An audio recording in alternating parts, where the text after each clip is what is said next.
Bien-aimé, je bénis le Seigneur une fois de plus qui nous donne la grâce de pouvoir venir te rencontrer dans cette nouvelle semaine que la grâce du Seigneur Jésus-Christ nous a donnée.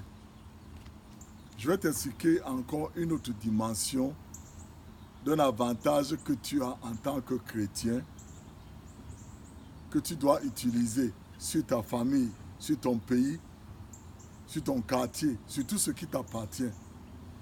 La parole de Dieu nous dit quelque chose de très important ici, dans le livre de Exode 12.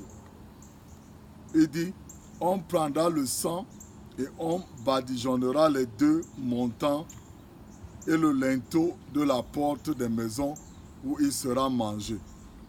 Et après il dit, le sang pour vous sera un signe sur les maisons où vous serez. Je verrai le sang, je passerai par-dessus vous. Ainsi le fléau destructeur ne vous atteindra pas lorsque je frapperai l'Égypte.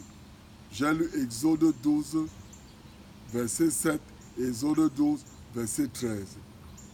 La parole de Dieu nous dit ici que lorsque le Seigneur venait détruire le mal pour libérer son peuple, il leur a dit, prenez le sang, mettez-le sur le linteau de vos portes, c'est-à-dire au-dessus de la porte et sur les deux côtés.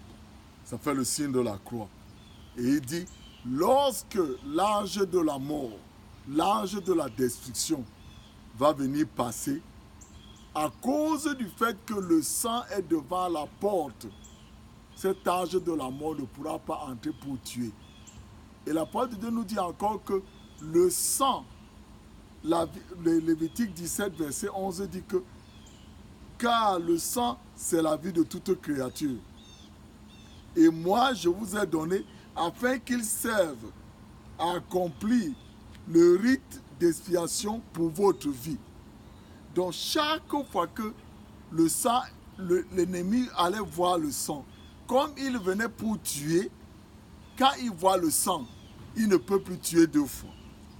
Donc, quand tu déclares que je couvre ma maison avec le sang de Jésus, je couvre mes enfants à l'école avec le sang de Jésus, je couvre mon pays avec le sang de Jésus, je couvre mon quartier avec le sang de Jésus, je couvre ma voiture avec le sang de Jésus, tu couvres tout ce que tu as et cela est en Jésus. Parce que la parole de Dieu nous dit que nous sommes en Jésus. Et étant en Jésus, Jésus est dans Dieu. Donc pour que quelqu'un te touche, quand tu es couvert par le sang de Jésus, il doit d'abord toucher Dieu et après il touche Jésus avant de te toucher. Donc fais très attention, frères et sœurs, de ne pas ignorer d'utiliser le sang de Jésus pour couvrir ta famille, pour couvrir ce que tu as, pour couvrir ton pays, pour couvrir ton quartier. Quand tes enfants vont dehors, dis-leur, je te couvre avec le sang de Jésus. Et l'enfant va dire Amen. Quand ton mari, l'un de vous va dehors, dis-lui, je te couvre avec le sang de Jésus. Et il va dire Amen. Comme il va là-bas dehors, c'est Jésus qu'on voit, c'est Dieu qu'on voit. Et on ne peut pas, le mal ne va pas le toucher. Bien-aimé, je voudrais que tu expérimentes la protection de Dieu. La protection que le Seigneur Jésus nous a donnée quand il est mort sur la croix pour nous. Et il a tout accompli pour nous. Et il nous a fait vivre aujourd'hui. En lui, quand tu es chrétien, tu vis parce que Jésus est mort pour toi. Que le Seigneur te bénisse cette semaine. Je prie que tu prennes le temps d'écouter encore ce message. Je prie que tu prennes ton temps de lire ces versets. Je prie que le Seigneur te conduise dans une église dans laquelle on ne te parle pas de ce que tu dois faire pour Dieu, mais de ce que Jésus a fait pour toi. Et si tu n'as pas encore accepté Jésus comme ton sauveur personnel, je te conseille, fais-le maintenant. Seigneur Jésus, je t'accepte comme mon sauveur personnel. C'est tout. Que le Seigneur te bénisse. Je te couvre avec le sang de Jésus, toi et ta famille. Je couvre ton pays avec le sang de Jésus.